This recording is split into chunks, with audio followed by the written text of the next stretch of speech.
Hello and welcome. I am Scrapalock, and this is City of Heroes. We are with Dr. Cyclone, our level 38 technology sentinel who needs a million plus XP to get to the next level, which is almost the whole level. We just leveled up, and we just finished the story arc, so now we're going to work on Christine Nelson Colleen Nelson, sorry, until she gives me a story arc. As we go, we're going to talk about two things. I'm going to put them in here. The first thing we're going to talk about is internet. Let's see, be careful of internet experts. And we'll talk about that. And maybe I shouldn't have put it in quotes. Maybe they are real experts, but just be careful of their advice. And then the second thing we're going to talk about, if we get to it, is going to be why sort of modern day games mostly seem to be terrible. Somebody was talking about it was a game designer who worked at Xbox in the early 2000s when they were developing the game system, the very first edition of Microsoft, and how they were building it and what game design companies were like 25 years ago. And that includes when this game was being made. So we're going to talk about it. We've mentioned it before, but I just want to talk about what she was saying about that and how game design has changed. So we're going to talk about both of those things as we go through today's missions. Mostly these are just going to be junk missions until we get to the story arc, so there's nothing really to talk about on those missions. Don't remember who she sends you against ultimately. This might be Uberman. I'm not really sure that she does. I can't remember what she does. But I've done all these contacts so many times you'd think I'd know which story arc they each do, but I've never bothered to remember because they only do one, and at some point they'll give it to you, and so I've never really bothered to think about it. Any case, so let's first talk about internet experts, quote unquote. And I'm not really dissing the experts as having some level of expertise, but I urge you to be careful. And this doesn't actually come directly from gaming. It comes from a different hobby of mine, which is writing. And I haven't actually done any fiction writing recently, although I have been working on revising my weird Western novel finally, because I started working on revising that last year and then didn't touch it for about a year. And I finally went through and reread the whole thing. I actually enjoyed rereading it. I think it actually came out pretty well. I doubt anybody's ever going to read it because I'm probably not going to publish it, but let's see how this power works. It's okay. Um, but anyway, I guess I was doing that. I read some author made a tier list of advice, and I agreed with like 90%. You know how they have like the S tier, that's the best advice, and then A, B, C, D, F. And I agreed with, like, she went over about 15 typical types of writing advice, like show, don't tell, and such. And I pretty much agreed with all of them except one. I think she did a really good job. And then I guess because I watched that, it showed me another video by a guy who's, I guess, kind of like a writing consultant or editor. He's like a manuscript consultant. Is this clicked? Okay, there's no little countdown.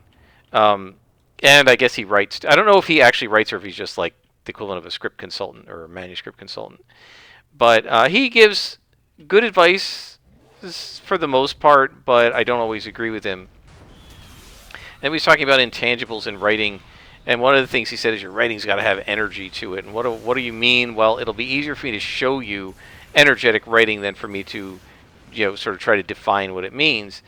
And he showed this paragraph of a book by an author that I guess has been praised for energetic writing by. Oh, let's go downstairs and make sure we've got everything here because we're looking for booby traps. I guess he's been praised by the critics and stuff, New York Times, whoever, for energetic writing. So he said, here's the opening paragraph of his second book or whatever, and he put it up. He said, you just read it out loud. So I read it out loud. It was awful, in my opinion. Like, just actively bad writing. Okay? I didn't go down to the bottom of this, did I? Like, I would have a pencil to that whole paragraph. I thought it was repetitive. I thought it was weird writing. I thought it didn't flow well. If I was in a bookstore and I wasn't sure about this book and I opened up this book and I read that paragraph, I would put it down and never pick up anything by that author again. I don't know why this guy is an award-winning writer, but I thought that writing was awful. Here's my point: is not to diss that writer or anything like that. It's this person giving writing advice, right, is telling you how to write based on, I guess, his preferences of what he likes to read. And if he doesn't like to read the things you like to read, and you listen to his writing advice, then you're going to end up writing stuff that you wouldn't like to read, and you don't want to do that, right? So just be careful when you're following the advice of the experts, because the experts will often not be unbiased, right? Just like with me here, when I'm telling you how I play this game, um, it's it's not the way everybody plays COH, and you might not like playing it the way I do. Somebody asked me for build advice, and I was very reluctant to give direct build advice to anyone because I don't actually know what you're going to like when you play, and I can only give you advice on how to play my way because I don't play any other way. Did you wake up? Yeah, okay. I guess these guys sometimes res, which is annoying. We're going to stop and just talk about this for a sec. This is one of these things. I love COH, but one of the flaws of this game is that the developers have these, like, I don't know what you want to call it, retributive strike, whatever you want to call it, death rattle things where the NPCs, like the clockwork gears, will show up, or the little stone guys that show up, the rubble, after you defeat some of the devouring earth, and they're non-entities. They're not any danger to you. They're just it's just going to force you to fire 2 more shots. I don't actually like that, and I wish they hadn't designed any of it. That's actually not something I like. One of the things I don't like about the game design here. I love it mostly, but that I could live without that. Those silly last gasp kinds of things. Anyway, my point is just be careful, right? You can see those with, like, miniature games, miniature war games, whether they're recommending the game, and they're recommending a game I'm not going to like because they like it, or whether they're recommending a line of miniatures and it's not a miniature style, it's not a style that I like, or whether they're recommending, like, great example is all the people who don't like we've talked about this, the I go then you go, the I go you go, what is it? It's written, I hate this writing, but I go, all my armies go, all my guys in my army go, and then all your guys go. I call this side-based initiative, right? It is super unpopular with gamers who play PvP, right? Play against each other, which is the default way to do a lot of war games, right? And they prefer what I call impulse-based or action-based initiative, right? Where one of my troops goes, and then one of your troops goes, and then one of my troops goes, and then one of your troops goes. They like the activation-based, right? Where you activate one of your units at a time, and we alternate, right? Alternating initiative instead of side-based. Yeah, this thing, to me, is, look at, it's utterly pointless. He's already almost dead. What is the point of waking him back up just so that he can die again in 2 shots? Right? It's like, it's utterly pointless. Anyway, a lot of people who play multiplayer games, right? They play against each other, don't like waiting for the other guy to go for a long time. But soloing, I find I go, you go, right? In other words, one side then another side, easier to manage when I'm playing by myself, right? Because I don't have to walk around from my side of the table to the other side of the table as often, and it's just easier for me to track it, right? So people are giving advice on games and saying, oh, don't play these old style I go, you go games, play these more modern style impulse-driven games, right? Because they're better. They're assuming you're playing against somebody in a 2-player game. They're not assuming I'm playing it solo, right? And the activation games often have various other mechanics embedded within them that aren't the actual activation mechanic that also, but with like hidden forces and stuff like that, hidden damage, all of that is often embedded with the activation-based mechanic. And that stuff also makes it hard to solo, right? So if you listen to the advice of people who don't solo on which wargame is best, as a soloer, you're maybe not going to get very good advice. I remember reading a book called, well, let me not name it. It was a book about creating tension and conflict in your stories to make them more engaging, right? And it was written by a published author. What I didn't know was this author was a writer of non-erotic romance novels, right? She wrote love stories, often like historically based, right? So it's set in the 19th century or something, and it's a love story about two pioneers crossing the West. Path to Darkness. Okay, so this is going to be the Vampire. Going to Talos Island. So we've got our story arc. That's good. Anyway, I didn't know this about her. If I had, I might not have bought the book because I'm not trying to write romance novels. And so she wrote about what she likes and what you should put into stories. And at one point she said something like, "I love angst, and my critique partners often talk about how I put all this angst in my stories because I love angst." So she's got like a whole chapter telling you to put angst into your stories. I hate angst. Hate it. Stopped reading X-Men because the X-Men was about what they called mutant angst. It was like that's what X-Men became about, and I hated it. I don't like angst in stories. Because what I call it is melodrama. It's not good, solid, real drama. It's like false drama, being overly hyper dramatic about stuff that's not dramatic in order to make it seem dramatic. I hate stuff like that.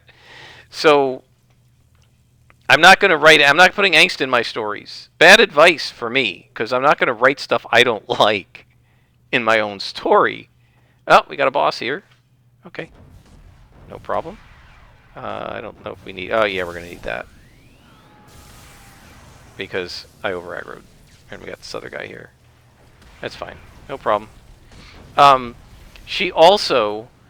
She used a lot of movies as advice for good writing that I don't like.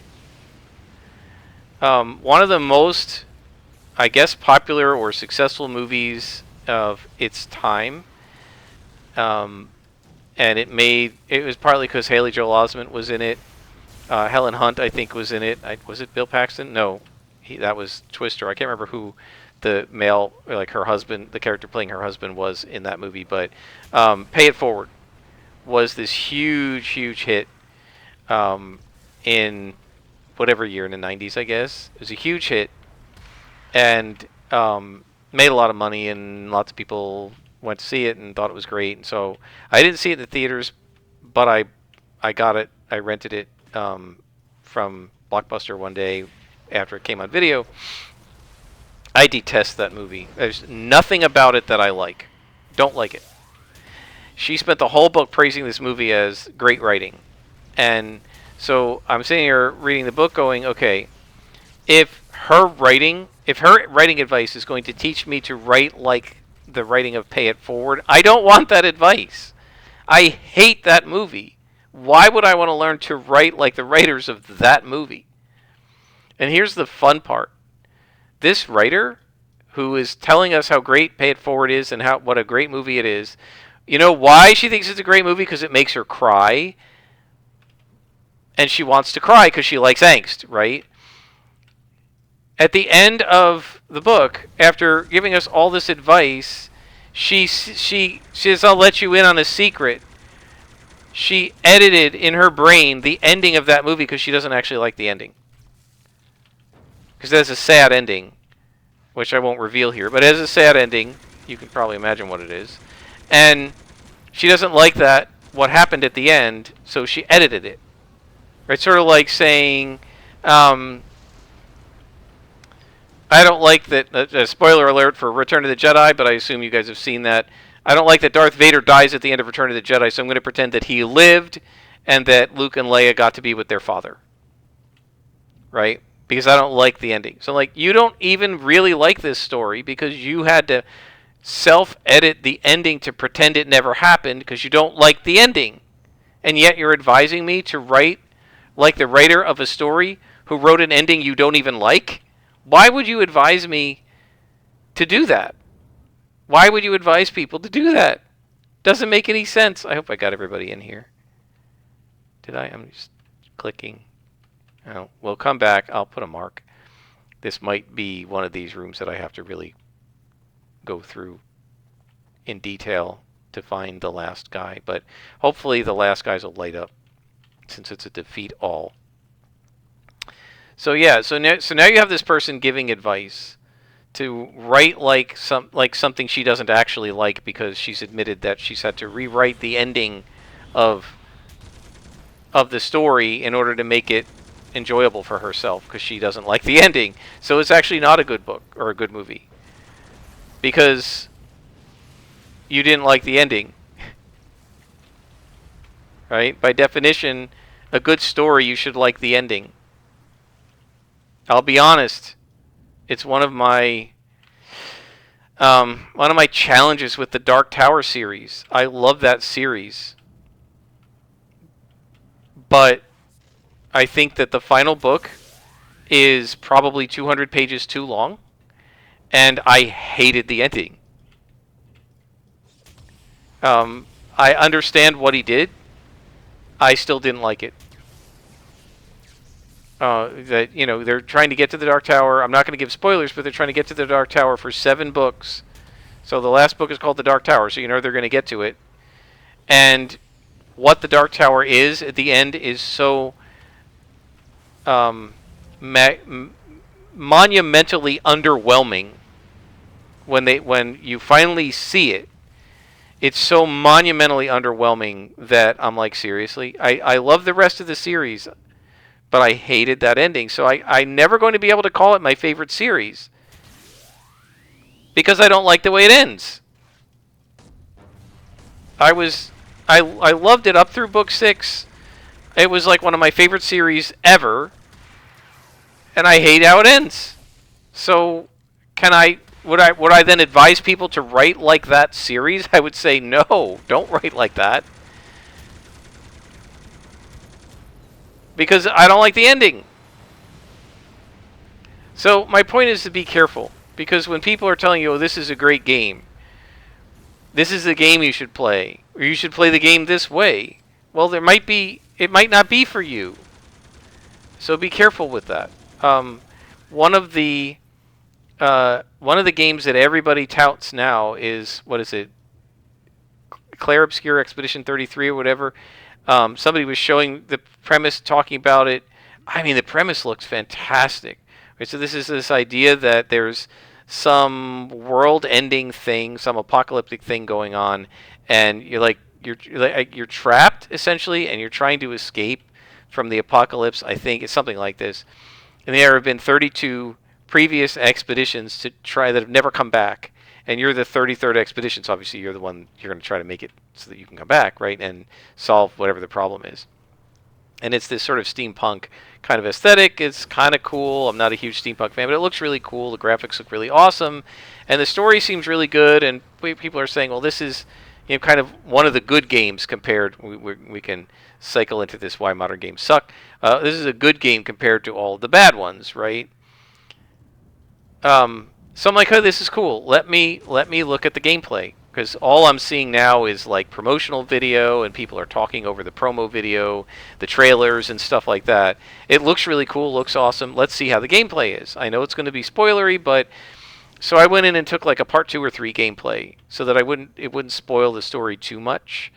And I said, let's look at how the dialogue works and stuff, and in particular the combat, because most modern what are called role-playing games today are not like they used to be in CRPGs, the old BioWare games and stuff.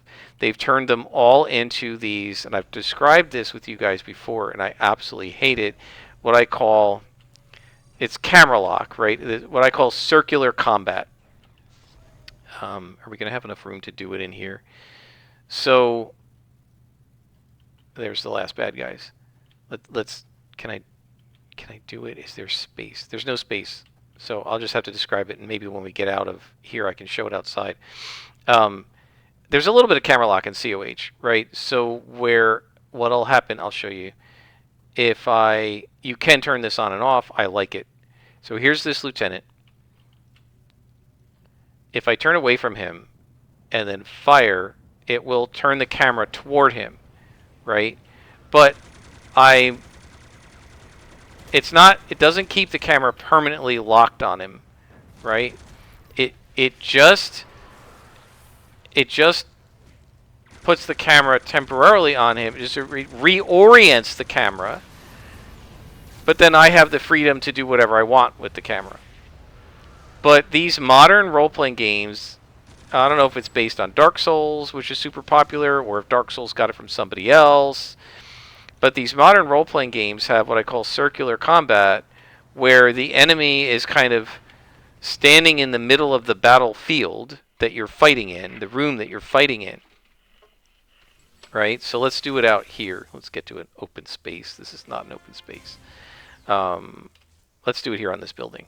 Right? This is perfect. Okay, so we're on this building. Here's the enemy right here. I get into combat. And now, what happens is, the enemy is locked in the center of my screen, and all I'm doing, usually zoomed in about like this, all you're doing is running around him. Right? And it's constantly locked, and you're basically running in a circle around every single enemy in the game, and they're a boss, and you have to like time your like special attacks, charge them up, time them so that he's not blocking while you hit him, and it's all based on this sort of very Twitch-based timing. I have to double tap to dive out of the way away from one thing. The enemy has attacks that can't be dodged and have to be blocked, so you have to do the block at the right time. If you don't, it takes 3/4 of your health bar down, right? And attacks that can't be blocked but have to be dodged. So if he does a block attack and you dodge, you get hit. If he does a dodge attack and you block, you get smacked. So you have to time it, right? And so initially it said it was turn-based, but the combat looked very much like Elden Ring. I hate that style of combat. Aesthetically, it is extremely unpleasant to me. I like the way this game does it, right? So, and normally in turn-based games, you can zoom out, you've got a party, and you just click the party member and tell him to do stuff, and he does it, and didn't look like that. So I didn't buy the game. These guys are recommending that I get the game because, hey, it's a really cool game. Story sounds awesome. The graphics look good. The soundtrack sounded good. All the rest of it looked really cool, but I hate circle combat. And I will not play games that have it. Same thing with Black Myth Wukong. That thing got all kinds of rave reviews, and it sounded cool, and it's an Asian aesthetic. I love that. It's based on Chinese myth, The Journey to the West, I think, which I have here. I've never read it in translation. Obviously, I don't read Mandarin. But I was like, hey, that sounds really cool. I haven't read this. Maybe, there won't be any spoilers then, and I could play it. But I looked at the combat. It's like, it's circle combat. I'm not touching it. I don't like that kind of combat. It's just not fun for me. So I never bought that game either. So the advice that they were giving me was not good for me. Just like the advice to write like pay it forward is not good for me. And so what I'm trying to say, guys, is when the internet experts, and this includes me with this game, right? It's one thing to see me doing something, say that looks fun, and try to do it. And if you want to ask me how to do that, that's fine. But if I'm sitting here pontificating about how you shouldn't do this and you should do that and you'll have more fun if you do it my way, be careful when people do that. Because they clearly have their own taste, and if your taste and theirs don't line up, then you're probably not going to be able to enjoy what they're telling you to do. Right? Because you won't like it. Okay, I thought that was going to be our entrance, but I guess we're going to have to go through the stupid maze in here. can never find these things.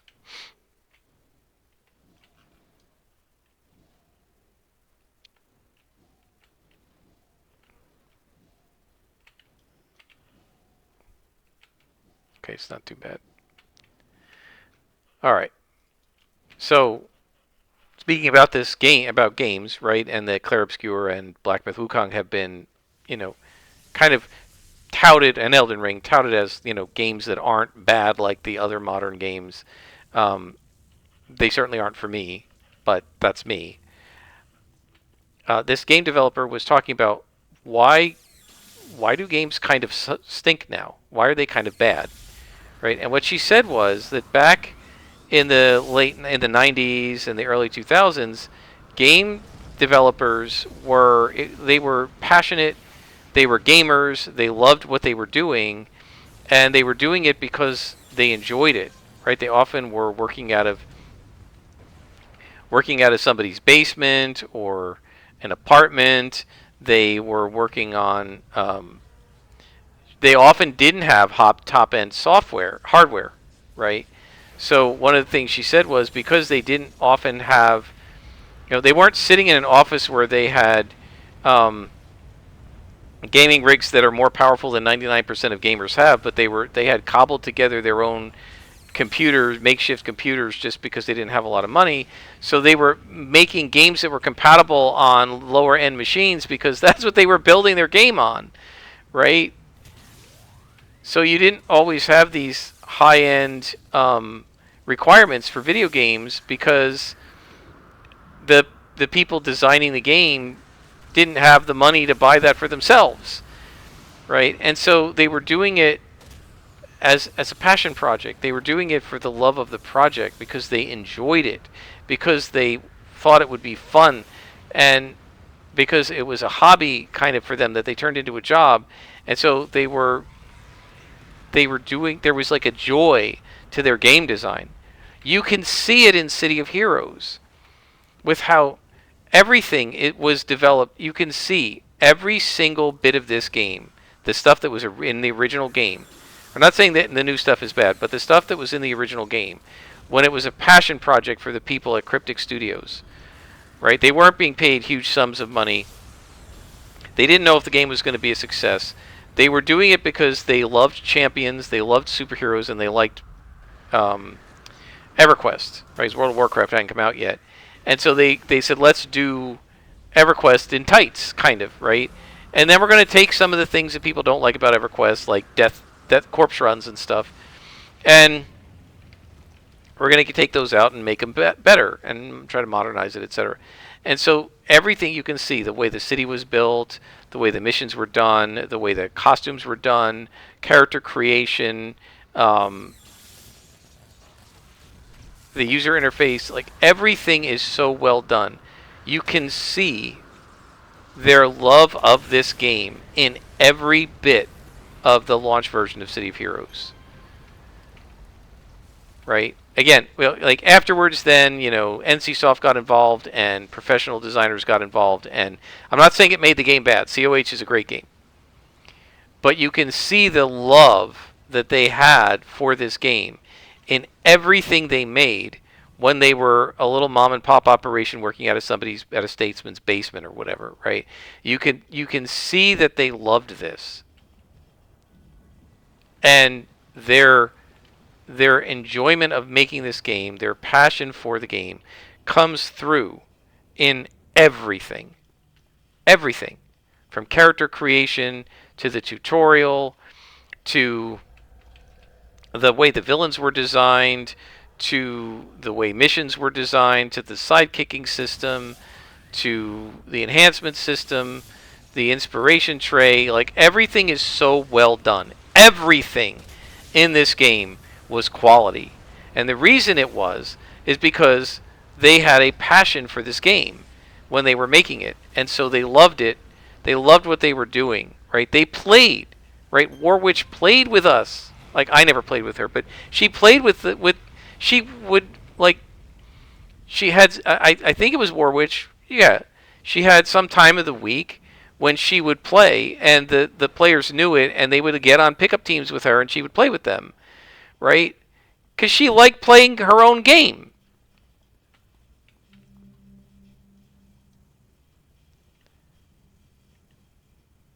And I talked about how when I wasn't happy with how my tanker was performing and I complained about it, Statesman made up a tanker equivalent to mine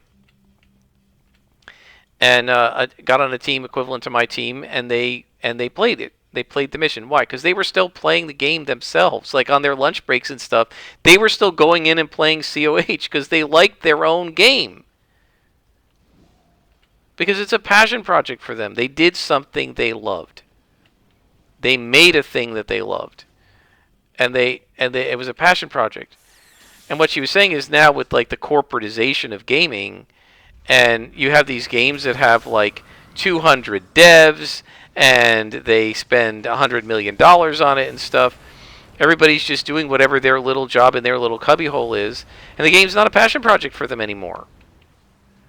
And consequently, you get junk, garbage, like Concord. Because they're not doing something they love anymore. They're doing something some company ordered them to do. They thought it would sell. Go copy Fortnite because that's what sells. Instead of doing something that they're passionate about and that they love. And so what she argued was, back in the day when they were inventing the Xbox for the first time and stuff, well, they had a passion for it. And they loved what they were doing, and they were enjoying doing it. And do the developers today have a passion for it? She argued no. Some of them probably do, but I would argue a lot of them probably do or would if they were allowed to, but they're being hamstrung by company policies and the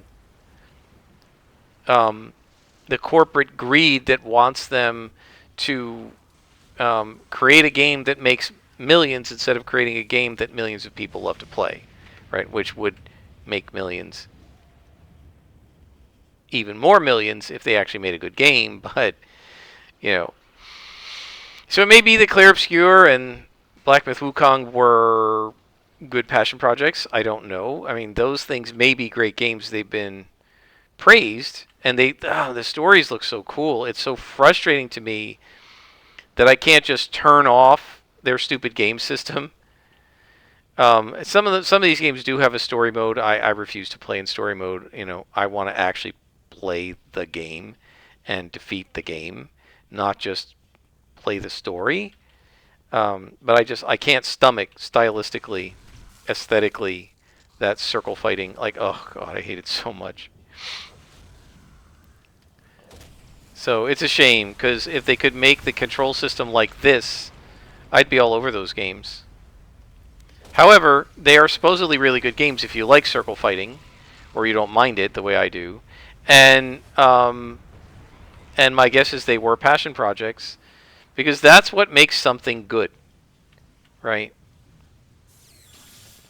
It's sort of like my university, right? There are so many times where the administration, or sometimes the legislature, because it's a state school, will step in and force us to do things that, I don't know, they may think are going to be good for students, they're not. They may think are going to be good for faculty, it's not. They'll force us to do things that that we hate, right? And look, I don't want to do this. I know the students are going to hate it. I'm going to hate it. It's not going to work. But I have no choice. The state legislature passed a law and said you have to do it. So I'm stuck. Right? Sorry, guys, I can't help it. I sometimes have to say to my students. All right, so somewhere over here there must be another exit. But it's really frustrating because it can, for the person who actually had the passion, it can be very frustrating because you want to do this thing, you love it, right? You can make it great and enjoy it at the same time, and you're not allowed to do what you know will work by the person who doesn't know what they're talking about, but happens to be in charge, right? And it's very frustrating, and I'm sure it is for these developers too.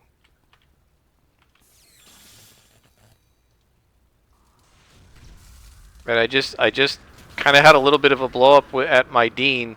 I love the guy, and we've been very good friends for years. He used to be the chair of my department. Before that, we were just colleagues, and like I know his kids, right? I've met his kids and stuff, and you know, we're friends. But I just had a little bit of a blow up at him because it's August 3rd. Our classes start in mid-August, August 17th, and the the university has they've activated. We use this learning management system called Canvas, which the students log in to do their assignments, see their grades. I upload syllabus and stuff like this, and so they activated it. Oh boy, look at this!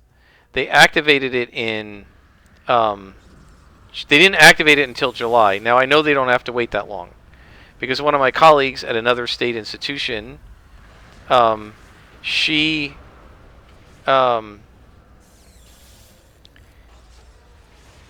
sorry, I'm distracted by all these guys. She they activate their Canvas shell at her university in the semester before, so she's had access to her Canvas since April.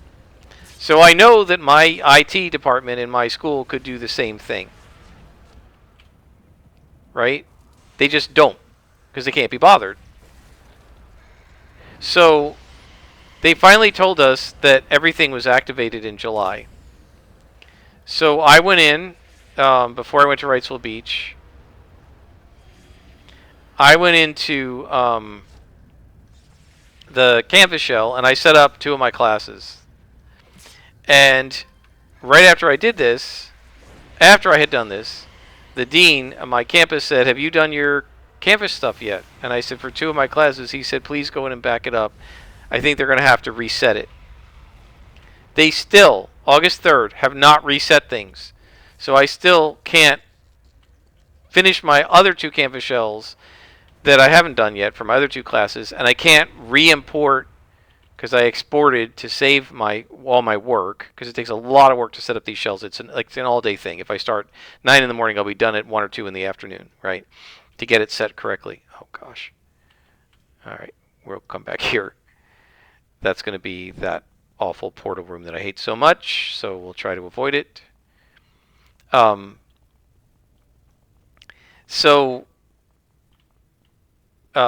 It's still not set up. In 2 weeks, I have to have all my Canvas shells set up, and I have nothing because the university hasn't prepped everything yet, right?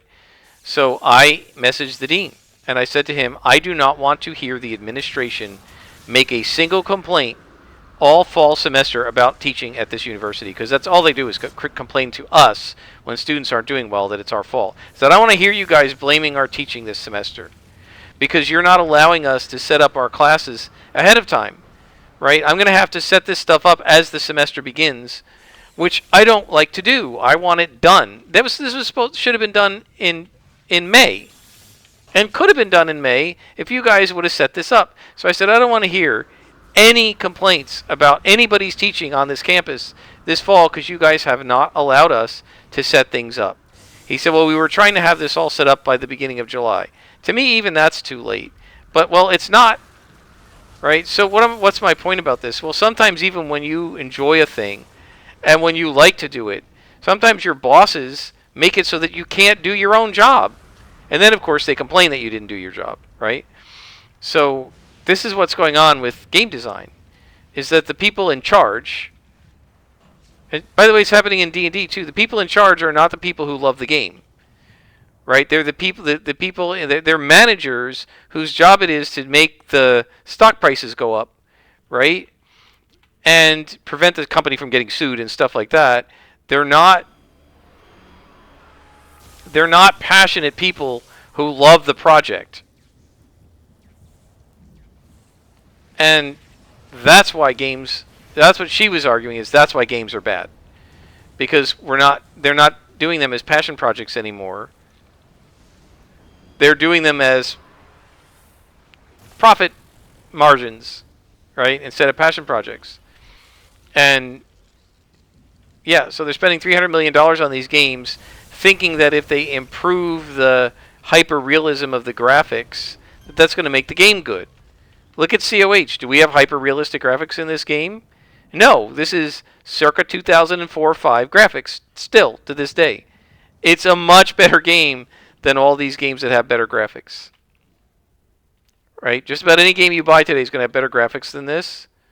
Although not as much more as I would have expected years ago when this game came out. If you told me 23 years later, the graphics of other games are only going to be mildly better than COH, I would have been like, what?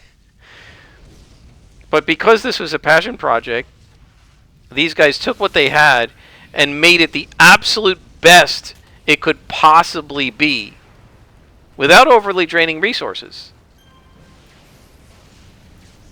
So they were efficient as well as quality. I mean, the quality of this game compared to modern games is so off the charts. It was back then too, but it's especially so now. It's so off the charts good. And that's because the people who made this game were in love with it. Right? They wanted. What is this? Okay. I accidentally dragged stuff around. Actually, what I should do is lock this, because I shouldn't be getting a lot of new powers now. I mean, I'm going to get some stuff in the 30s, but in the 40s, but it's mostly going to be stuff I'm not going to use because I have all the powers I need. We have all our primaries and secondaries. I don't need any pool powers. I'm probably going to end up getting stupid stuff like hasten, because what else am I going to get? I really wish I could opt into, from now on, just get slots, because I don't need anything else. We got all the powers we need. I guess there's the epic pool powers. I don't know what I'll take for him. I'm not going to get any more attacks. What do I need that for? I already can't slot all of these.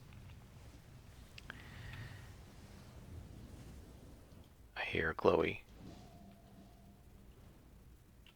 Is it in here?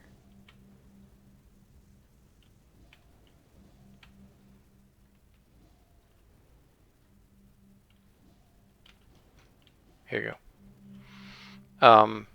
So yeah, what she said was the reason that modern games kind of suck is because the modern developers aren't given the freedom to make a good game that they know will be great and will be loved by the players and that is loved by them and is a passion project.